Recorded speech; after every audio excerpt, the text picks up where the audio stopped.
안녕하세요. 책안틀입니다. 이번 영상에서는 조선 야사 3편을 준비했습니다. 세종과 사랑한 궁녀, 황희정승의 성견지명, 김종서 손자와 세조딸의 사랑에 관한 이야기를 들려드리겠습니다. 유익한 시간 되세요. 세종과 사랑한 궁녀. 우리 역사상 세종 같은 임금이 있었다는 사실 자체가 민족의 축복이 아닐 수 없거니와 고려를 무너뜨리고 새로운 나라를 건설한 이씨 왕조로서도 피비린내 나는 고륙상장과 초창기 제도적 정치적 혼란을 잠재우고 비로소 태평성대의 기반을 구축한 것이 세종 때였다고 할 수 있다. 다음은 그 세종의 인간미를 짐작할 수 있는 일화들이다. 어느 날 한길도의 벼슬아치가 잘 기른 사슴 한 쌍을 바쳐왔다. 그것을 본 세종은 중귀한 날짐승과 기묘한 길짐승을 기르는 것은 옛 어른들도 경계에 있던 일이다.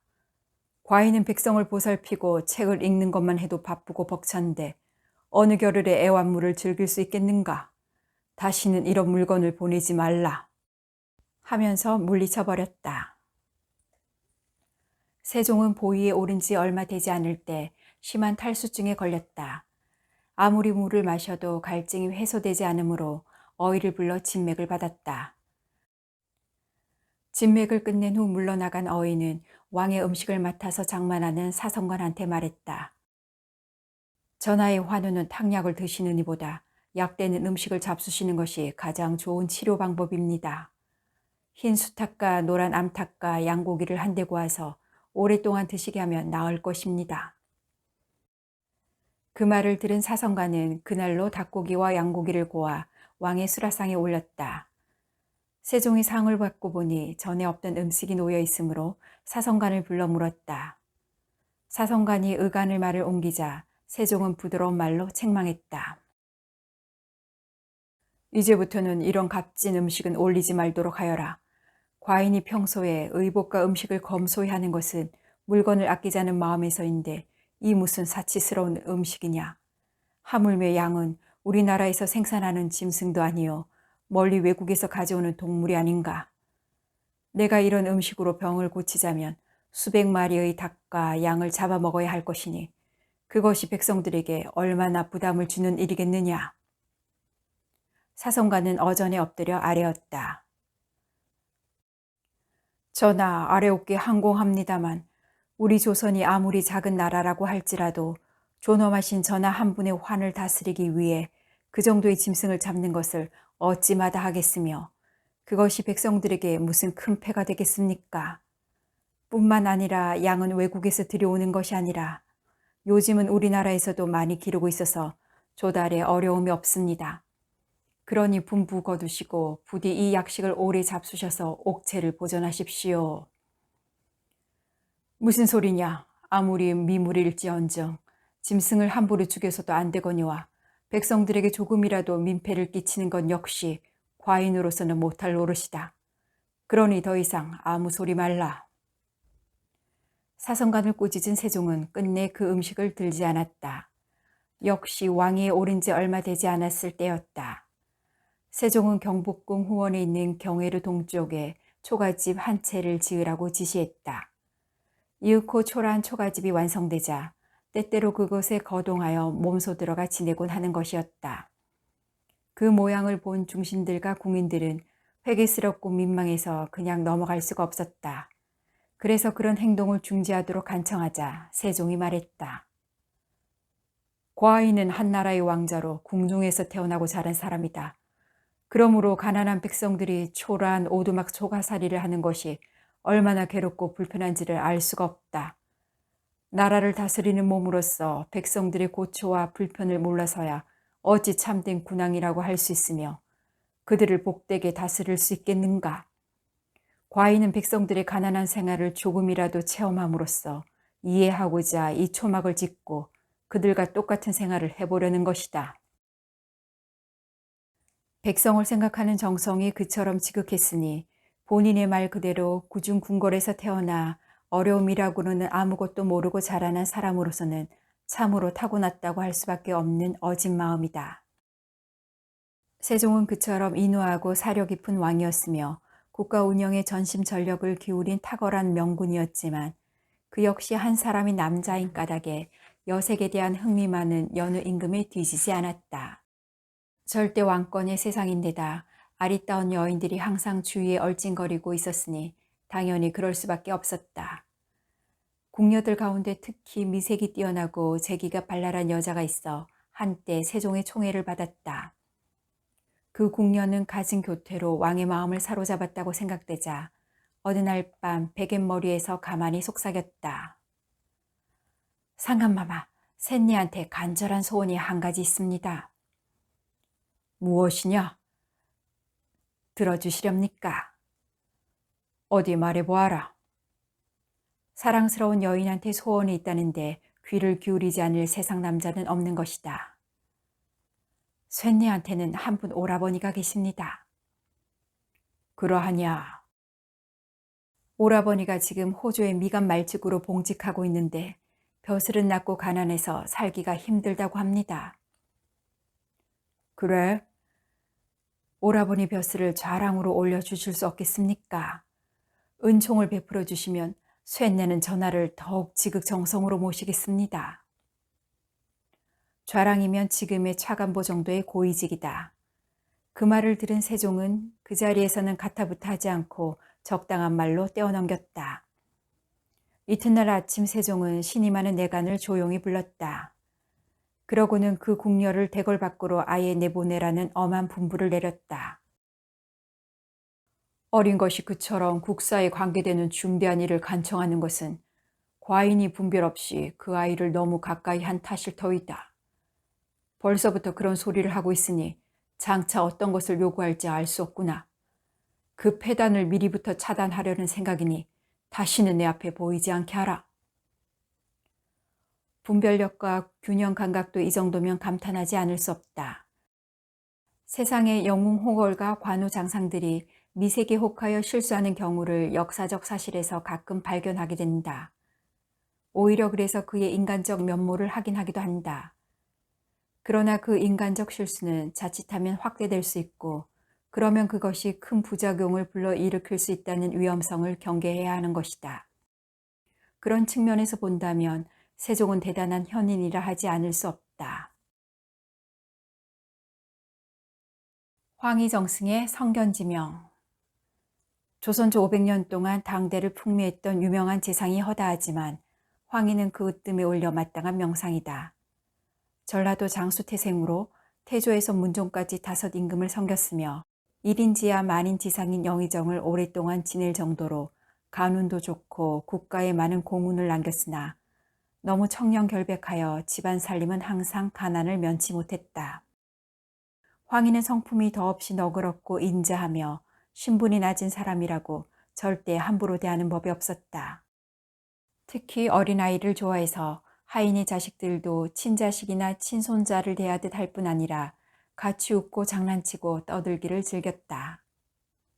그러다 보니 아이들은 조금도 어려워하는 법 없이 흙 묻은 맨발로 사랑방에 함부로 퉁탕거리며 드나들고 써놓은 글에 먹을 엎질러 망쳐놓기도 하며 밥상이 들어오면 달려들어 삽시간에 먹어치우기 일쑤였다. 심지어는 무릎에 올라앉아 수염을 쥐어뜯기도 하고 마구 때리기도 했다. 그러면 황희는 웃으면서 아야, 아야, 너희들이 죄 없는 나를 마구 때리니 이거 어디 아파서 살겠느냐 하고 사뭇 엄살을 부리는 것이었다. 한 번은 그가 어느 대신의 집에 갔을 때 그 대신이 하찮은 일로 하인을 호되게 꾸짖는 것을 보고는 점잖게 타일렀다. 저들이 비록 하인배이기는 하나 똑같은 천민이요 이 나라의 백성이니 너무 그렇게 나무라지 마시구려. 마침 그때 한 사람이 다리를 절면서 대문 앞을 지나가고 있었다. 그것을 본 대신이 무한한 마음을 감추고자 허허, 저기 지나가는 친구는 왜 한쪽 다리가 저렇게 짧지? 하고 우습게 소리를 했다. 그러자 황희가 말했다. 아니, 기왕이면 한쪽 다리가 길다고 하는 편이 낫지 않겠소? 하루는 조정의 일을 마치고 집에 돌아오니 선비 한 사람이 기다리고 있었다. 벼슬이 정승쯤 되면 아무나 쉽게 찾아가서 만날 수 없는 신분이지만 그의 집 사랑방은 개방되어 있어서 누구든지 아무 때나 드나들 수 있었고 만남의 신분의 기천을 가리지 않았다. 노용은 무슨 일로 나를 찾아오셨소? 나라의 정승으로부터 그처럼 정중한 인사를 받은 선비는 넙죽 엎드렸다. 사실은 대감께 하소연하고 항의할 일이 있어서 찾아왔으나 소생 같은 시골 출신이 하찮은 선비를 이처럼 대접해 주시니 환감하기 그지없어 그만 돌아갈까 합니다. 무슨 일인지는 모르겠으나 기왕 오셨으니 말씀해 보시구려. 대감께서 그렇게 말씀하시니 할 수 없이 여쭙겠습니다. 사실은 제가 어제 한강 동작나루에서 대감댁 하인에게 큰 봉변을 당했는데 대감으로 말씀드리면 만민이 우러러보는 어른이신데 그 하인배가 그럴 수 있나 싶어 찾아온 것입니다. 그 말을 들은 황희는 깜짝 놀랐다. 내 집의 하인이 행패를 부렸다면 그 허물이 주인 되는 나한테 돌아오는 것은 당연한지 노용은 서슴지 마시고 자세히 털어놓아 보시오. 그렇게까지 말씀하시니 사정을 여쭙겠습니다. 소생은 볼 일이 있어서 어제 내자를 데리고 서울에 올라왔는데 집이 가난한 탓으로 내자는 낡은 가마에 태우고 소인은 걸어서 왔습니다.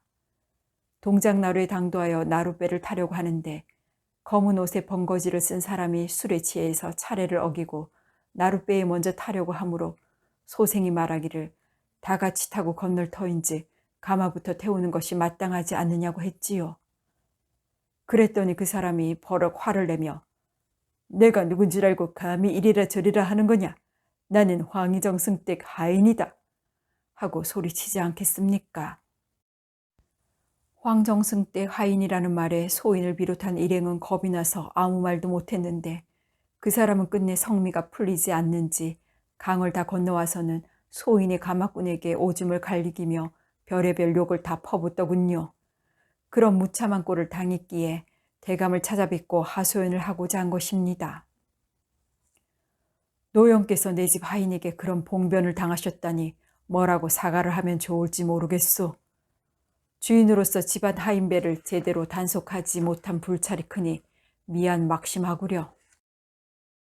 대감께서 이토록 말씀하시니 제가 오히려 몸둘 바를 모르겠습니다.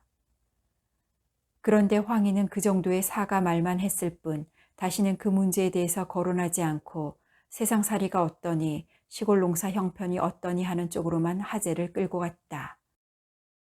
선비는 그가 공명정대하기로 소문난 재상이므로 문제의 하인을 불러 단단히 혼을 낼 줄 알고 기대했는데 가만히 보자니까 그냥 덮고 지나갈 것 같은 느낌이 들었다. 그렇다고 처벌을 요구할 수도 없어 속만 끓이고 앉아 있었다. 마침 저녁 때가 되어 하녀가 대청 앞에 나타나 진지상을 어떻게 할 거냐고 물었다. 마침 손님이 계시고 하니 이리 내오너라. 그렇게 해서 저녁상이 나오는데 선비가 보니 좁쌀 미움 한 그릇에 소금 한 종지가 놓여 있을 뿐이었다. 시골에서 가난하게 사는 자기네가 먹는 것보다 못한 음식이었다. 황희는 저녁상을 들고 온 하인에게 귓속말로 뭐라고 속삭이고는 선비더러 같이 들기를 권했다. 그처럼 형편없는 저녁을 대접받고 나서도 선비는 얼른 일어서려고 하지 않았다. 정승이 문제의 하인에 대한 처벌을 이제나 내릴까 저제나 내릴까 하고 기다린 것이다. 그러나 황희의 입에서는 끝내 그런 말이 나오지 않았고 그럭저럭 날이 어둑어둑해졌다. 마침내 선비는 일어나지 않을 수 없었다. 황정승은 천하의 공명정대한 양반이라지만 알고 보니 속과 겉이 다르구나.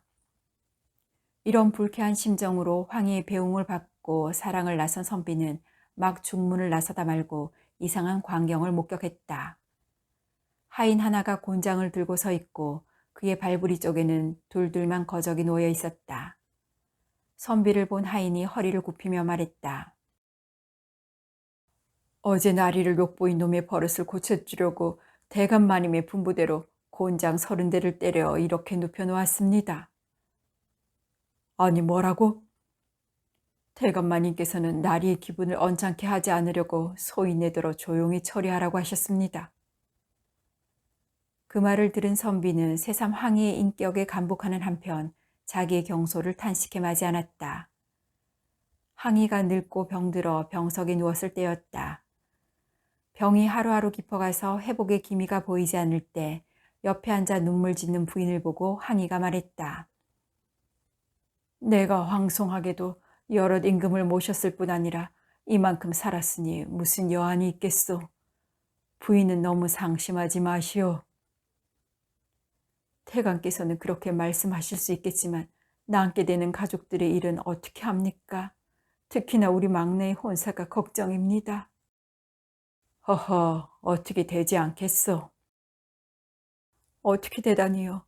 대감 생전에 출가시키려고 해도 혼수 마련할 일이 난감하여 걱정인데 하물며 대감께서 돌아가시고 나면 이 노릇을 어찌한단 말씀입니까? 당시 황희의 스라에는 관연한 막내딸이 있었는데 워낙 가난해서 혼례 비용 마련이 어려운 데다 집안 어른이 병중이어서 그럭저럭 미루다 보니 홍기가 지나 있었다. 그의 혼수는 걱정 마시오. 영남 사는 광대 바우세가 마련해 줄 테니. 그게 무슨 말씀입니까? 아무튼 두고 보시오. 부인은 영감이 노안이 깊다 보니 헛소리를 하나보다 싶어 더 캐묻지 않았고 얼마 후 황희는 세상을 떠났다. 그로부터 3년이 지나 막내딸이 마침내 시집을 가게 되었다. 그러나 워낙 가난한 살림이어서 홀렛날 입을 변변한 옷 한 벌, 가지고 갈 이불 한 채 마련하지 못했다. 날짜는 다가오고 아무 준비는 되지 않고 하여 온 집안이 수심에 잠겼다. 그러던 어느 날 갑자기 대문간이 떠들썩해서 하인들이 나가보니 관복을 입은 사람 여럿이 짐짝 연화문개를 대문간에 부리고 있었다. 어디서 오신 분들이십니까? 우리는 이조 별내방에서 나왔네. 정경 부인 마님께 기별 올리게. 별내방은 나라에서 임시로 지출하는 비용을 맡아 처리하는 부서였다. 깜짝 놀란 하인이 달려가서 정경 부인을 모시고 나오자 별내방 갈래들이 공손히 말했다. 오늘 상간마마께서 황정승댁 작은 아가씨 혼수를 공주마마 혼수와 똑같이 마련하여 보내라 하시므로 소인들이 어명을 거행하는 것입니다. 그 말을 들은 정경 부인이 놀라움은 컸다. 도무지 뭐가 어떻게 된 영문인지 알 수 없었다. 황망한 중에 짐짝을 받아 풀어보니 그 속에는 주단 포묵은 물론이고 칠보와 의장까지 값비싼 혼수품이 없는 것 없이 갖추어져 있었다. 정경 부인이 뜻하지 않은 하사품에 감격의 눈물을 흘리며 차근차근 연유를 알아보니 그 내용은 다음과 같았다. 당시 조정에 경사가 있어 연회를 베푸는 경우 삼남 각지의 이름난 광대를 불러 공연을 즐기는 것이 하나의 관행으로 되어 있었다. 경상도의 광대 바우세는 줄을 잘 타기로 유명했는데 마침 궁중에 연회가 있어서 바우세가 불려 올라왔다. 바우세는 왕을 비롯하여 문무백관이 경회로에 모여 앉아 술을 마시는 동안 그 옆에서 흥을 돋우기 위해 줄을 타며 너풀너풀 나비춤을 추었다. 그렇게 줄 위에서 나비춤을 다 춘 다음 이번에는 꽁무니에 찼던 수건을 끌러 이쪽 궁둥이에 붙였다. 저쪽 궁둥이에 붙였다. 우스꽝스런 신용을 하며 큰 소리로 떠들어댔다. 이것은 찢어지게 가난한 황정승댁 정경 부인 마님이 속옷 하나로 작은 아가씨와 돌려가며 입는 격이었다. 그 말을 듣고 모두 박장대소를 했는데 왕은 도무지 궁금했다. 그래서 영의정 허주에게 저것이 도대체 무슨 소리냐고 물었다. 예, 몇 해 전에 세상을 떠나신 황희대감댁의 가난함이 하도 사람들 입에 오르내리다 보니 강 대표의 사설로까지 읊어지게 되었나 봅니다. 아니, 생전에 황정승 청렴이야 과인도 잘 아는 바요마는 형편이 그다지도 궁색하단 말이오? 항공하옵니다. 대감께서 돌아가셨으니 더더욱 어렵지 않겠습니까? 왕은 황희의 유가족이 사는 모습이 어떤지 몰래 알아보라고 분부했는데 다녀온 사람의 보고인지 막내딸이 혼수가 없어 혼례도 못할 지경이라는 것이었다.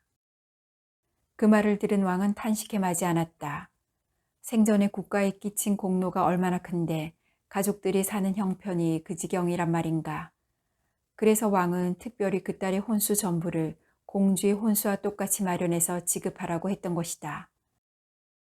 정경 부인은 그제서야 남편이 임종전에 한 예언이 허튼 소리가 아니었음을 깨닫게 되었으니 이 한 가지 일화만 보더라도 항의가 얼마나 청렴했고 성견 지명이 있었는지를 알 수 있다. 김종서 손자와 세조 딸의 사랑. 세조는 일찍이 딸을 하나 두었는데 그 딸은 어려서부터 덕성이 갸륵하고 총명할 뿐 아니라 사리 판단이 곱고 정확해서 아버지의 사랑을 받았다. 아버지 수양대군이 한바탕 피보라를 일으키고 왕권을 찬탈하여 즉위하니 그 딸은 자연히 공주로 신분이 격상되었다. 그러나 공주는 그와 같은 일신의 광령을 조금도 탐탁하게 여기지 않을 뿐 아니라 오히려 부왕의 처사를 부끄럽게 여겼다. 정권욕에 눈이 어두워 친족하인 왕과 충신들을 무참히 척살했을 뿐 아니라 피를 나눈 형제들까지 함부로 죽이니 어찌 인륜으로서 그럴 수 있느냐는 생각이었다. 그래서 통탄한 나머지 식음을 전폐하다시피 했고 기회 있을 때마다 부왕에게 그 부당함을 눈물로써 호소하곤 했다. 세조도 처음에는 민망한 생각으로 딱한 표정을 지으며 공주의 말에 고개를 끄덕이긴 했으나 그런 호소가 자꾸 거듭되자 자격지심이 발동하여 화가 치밀었다. 부녀 간의 애틋한 정이 차츰 식어 껄끄러운 관계로 변한 것이다. 그러던 중에 세조가 단종의 모우인 건씨가 묻힌 소능을 파헤쳐 백골을 강물에 띄워버리는 잔인한 짓을 하자 부왕 앞에 나아가 아바마마, 어찌 이런 무참한 짓을 하십니까? 다 썩은 백골이 무슨 죄가 있다고 그러십니까? 하고 울면서 항의했다. 마침내 세조는 노발대발하여 고래고래 소리를 질렀다. 어린 것이 뭘 안다고 감히 그런 무함한 소리를 하느냐? 사사롭게는 아버지요. 나라로 보면 임금인 나에게 버릇없이 대드는 것을 보니 너는 아무래도 내 자식이 아닐 뿐 아니라 살고 싶지 않은 모양이구나. 다시는 꼴도 보기 싫으니 물러가서 처분을 기다려라. 자기 약점이 건드려지는 것을 병적으로 싫어하는 세조였다. 그런 문제에서는 혈친이고 뭐고 없는 불같은 성미였다. 그렇게 되자 누구보다 고통을 느낀 사람이 중전인 정의왕후였다. 남편의 성정을 누구보다도 잘 아는 중전은 자칫하다가 사랑하는 딸을 잃게 될까봐 간이 콩알만해졌다.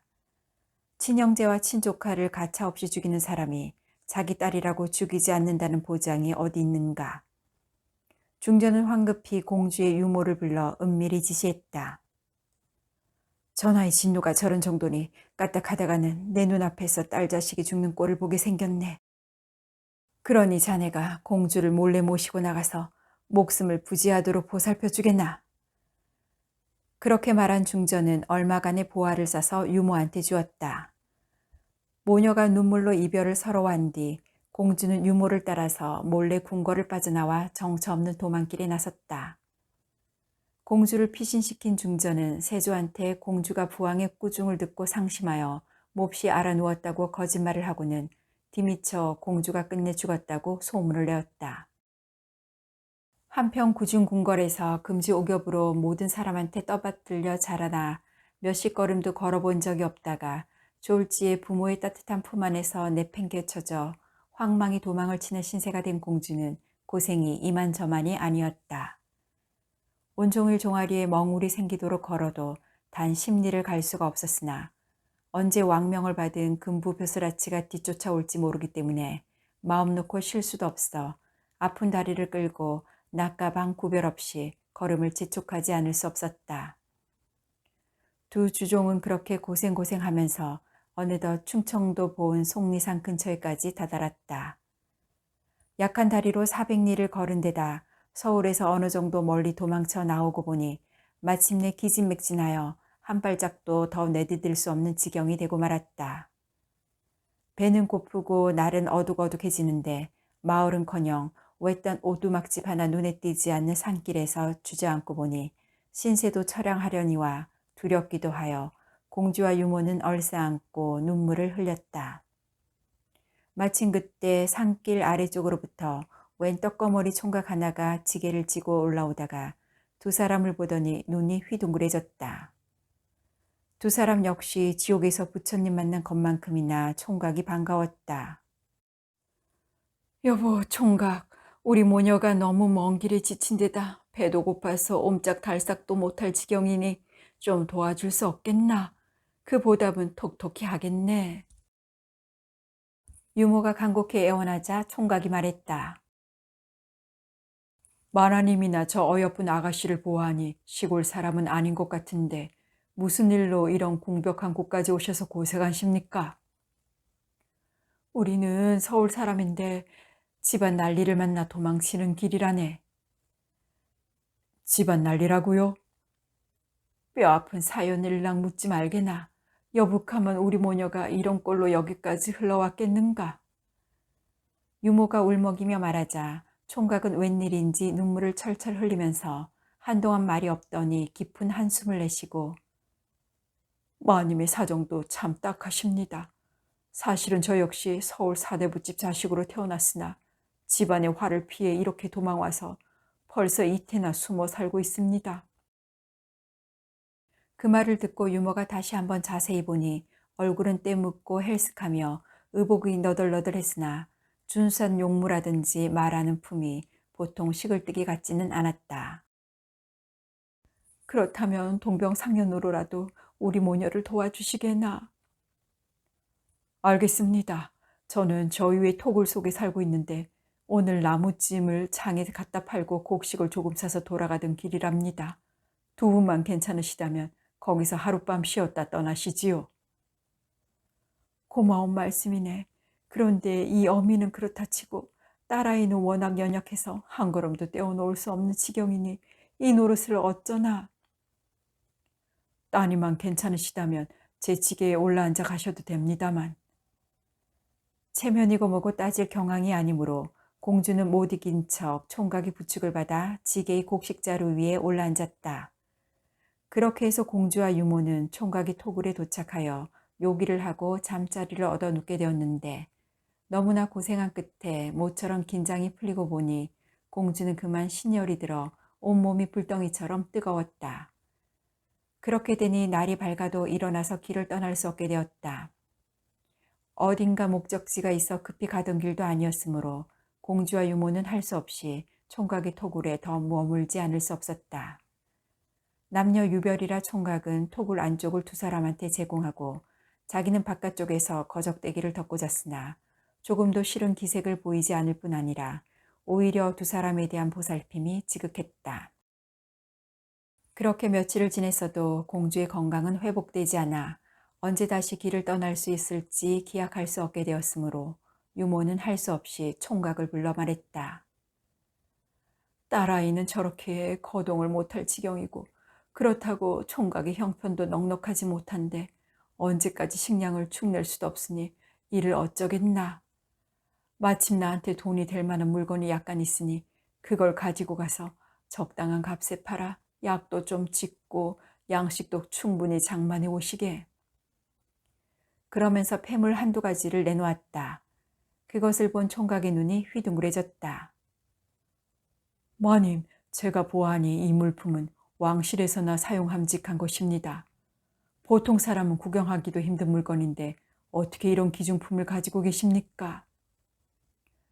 출처는 알 필요 없으니 팔아서 약과 식량이나 사오시게. 총각은 겁이 나는 눈치였으나 아가씨의 병을 보거나 식생활 문제를 보거나 그 부탁을 거부할 수 없게 되어 있었으므로 할 수 없이 물품을 받아가지고 장터로 나갔다. 그리하여 비교적 후한 값에 물품을 처분해서 약을 짓고 식량을 사들고는 불이 나게 돌아왔다. 약을 다려 먹은 공주는 가까스로 기운을 차리고 자리에서 일어났는데 젊은 남녀 간의 감정 교감은 오묘하기 짝이 없어서 총각과 공주 사이에는 어느덧 뜨거운 시선이 몰래 오가게 되었다. 그러다 보니 사주단자와 납해가 오가고 육례를 갖출 사이도 없이 부부의 인연을 맺고 말았다.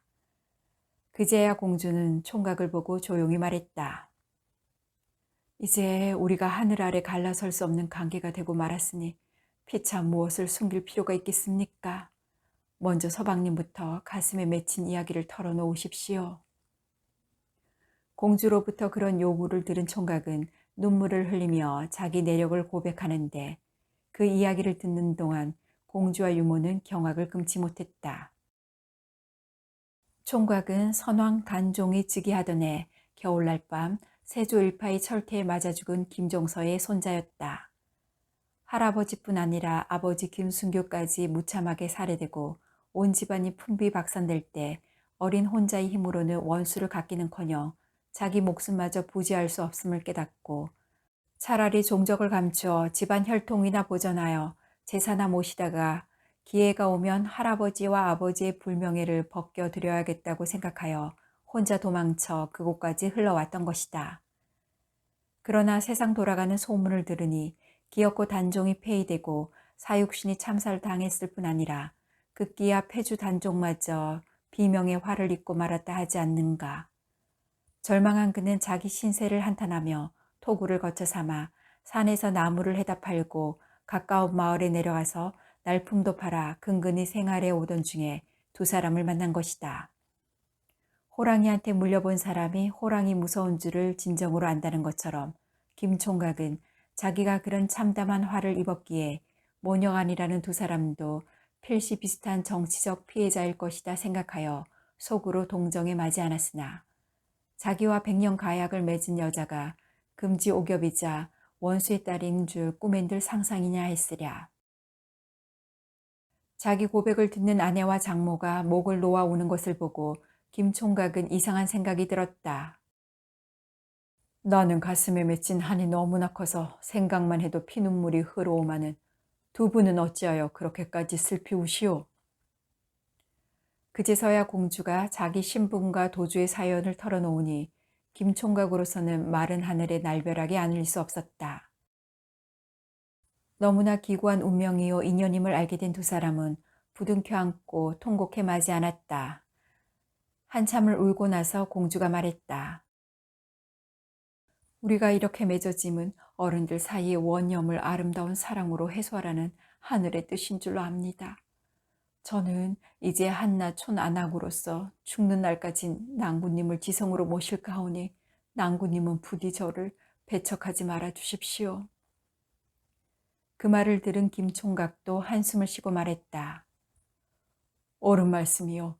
지나간 일을 이제 와서 돌이킬 수도 없으려니와 우리가 이미 이렇게 맺어졌으니 하늘의 뜻을 따를 수밖에. 그렇게 해서 두 사람은 서로를 위로하며 변함없는 사랑으로 평생을 함께하기로 맹세했다. 마침내 단종 때의 충신들이 다 죽거나 쫓겨나고 그럭저럭 조정 풍파가 가라앉자 세조의 마음도 어지간히 풀어졌다. 그뿐 아니라 반대파에 대한 한명의 정인지 등 조정 실세들의 경계도 누그러졌다. 그제서야 김서방은 공주가 궁궐을 떠나면서 가져온 폐물을 슬금슬금 팔아 속리산 밑에 집도 짓고 논밭도 장만하여 비록 크고 넉넉하지는 않으나 사람다운 생활을 영위하게 되었다. 그러는 동안에 귀여운 자식이 3남매나 태어났고 어머니처럼 의지하던 유모는 세상을 떠났다. 세조는 말년에 이를수록 지난날 자기가 저지른 죄업에 회한을 느꼈다. 더군다나 전신에 심한 피부병을 앓게 되니 그건 역시 천벌이 내린 것이 아닌가 싶어 견딜 수 없었다.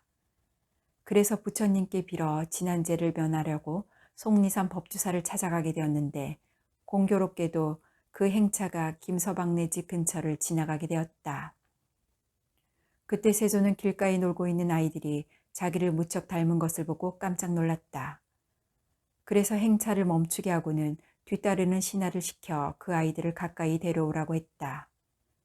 보면 볼수록 자기와 닮은 구석이 많고 귀여운 아이들이어서 어루만지고 쓰다듬으며 말을 붙이고 있는데 울타리 너머에서 난데없이 흐느끼는 소리가 흘러나왔다. 이것이 웬 울음소린고? 세조가 신하에게 묻는데 아이가 냉큼 대답했다. 우리 엄마가 우시는 거예요. 너희 어미가? 예, 아까부터 임금님 수레를 보시고는 울고 계셔요. 그러하냐. 세조는 이상한 생각이 들어 배종하는 신하들의 만류도 뿌리치고 수레에서 내려와 아이들의 집으로 들어가 보았다. 그러자 한 안악이 버선발로 달려와 넙죽 발 앞에 엎어지며 대성통곡을 하는 것이 아닌가. 너는 누구며 왜 우느냐? 아바마마, 죽여주옵소서. 아니, 뭐라고? 세조는 하마터면 쓰러질 뻔했다. 내가 누구란 말이냐? 불초여식이옵니다. 지난날 아바마마께서 준엄하신 꾸지람을 내리시니 어마마마께서는 저에게 큰 벌이 내릴까 염려하시고 유모한테 딸려 저를 피신시켜 주셨습니다. 그래서 멀리 떠나 이곳에 이르러 죽지 못하고 오늘까지 구차한 명을 잊고 있습니다. 아, 내가 죽은 줄만 알았더니 이렇게 살아 있었더란 말이냐? 세조가 탄식을 하며 딸을 부둥켜 안고 눈물을 흘리니 모든 신하들이 따라 울었다. 그래, 너의 남편은 누구며 지금 어디 있느냐? 놀라지 마시옵소서. 제 남편은 김종서 대감의 손자입니다. 아니, 지금 뭐라 하였느냐? 그분 역시 가문이 화를 당하자 피란하여 이곳에 와 있다가 우연히 저를 구출해 주어 부부의 인연을 맺게 되었는데 대가가 이쪽으로 지나가는 것을 알고 두려운 나머지 피하여 숨었나 봅니다. 세조는 하늘을 쳐다보며 깊은 회한의 한숨을 내쉬었다. 하기야, 김종서인들 무슨 죄가 있겠느냐. 그 손자가 하필이면 내 사위라니. 하늘 아래 어찌 이런 기막힌 일이 있을 수 있단 말인가. 그러고는 공주를 보고 나중에 가마와 말을 보낼 터이니 서울에 올라와 자기 곁에서 지내도록 하라고 분부했다. 이윽고 왕의 행차가 지나간 다음 집에 돌아온 김서방은 아내로부터 자초지종 이야기를 듣고 한참 생각했다. 서울에 올라가면 부마로서 부귀영화를 누릴 수 있을지는 모르나 소위 공신이란 무리들이 눈을 시퍼렇게 뜨고 자기를 노려볼 터이니 그들한테 무슨 모함을 당하거나 자기의 손에 할아버지나 아버지와 같은 꼴을 당하지 않는다는 보장이 없었다. 거기에 비하면 비록 넉넉하지는 않을 망정 사랑하는 아내와 자식들과 더불은 민초의 삶이 얼마나 홀가분하고 행복한가. 그렇게 생각한 김서방은 아내를 설득했다. 데리러 오면 안 갈 도리가 없고 안 가더라도 여기에 머물면 후에 어떤 험한 일을 당할지 모르니 차라리 다시 몸을 숨기는 것이 어떠하오? 그 말을 들은 공주도 찬성이었다. 그래서 두 사람은 이튿날로 아이들을 데리고 어디론가 종적을 감추었으며 뒤늦게 서울에서 데리러 온 승진은 허탕을 친 채 돌아가고 말았다.